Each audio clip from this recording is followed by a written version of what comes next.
Hi mga besi, maulang Lunes nga mga besi, mabuti na nga lang gabi pa lang nakapag-suspend na nga ng mga pasok ang mga bata.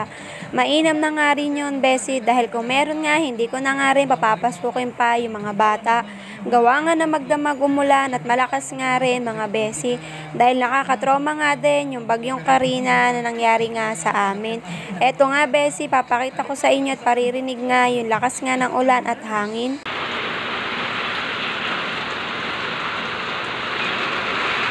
Ayan nga besi, pati nga puno ng saging, yumuyo ko na nga dahil sa lakas nga rin ng hangin.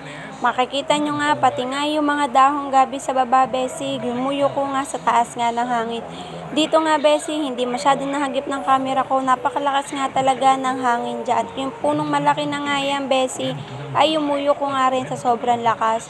Sana nga wala ka na bukas, bagyong Enteng. Pati nga yung mga pasok ng bata naaabala nga ng bagyong Enteng at sana nga umalis ka na at wala ka ng iba pang magulong lugar at sana nga rin ay tuluyan ka ng lumaho dahil marami nang napiperwisyo at sana nga ligtas kayong lahat. Ingat!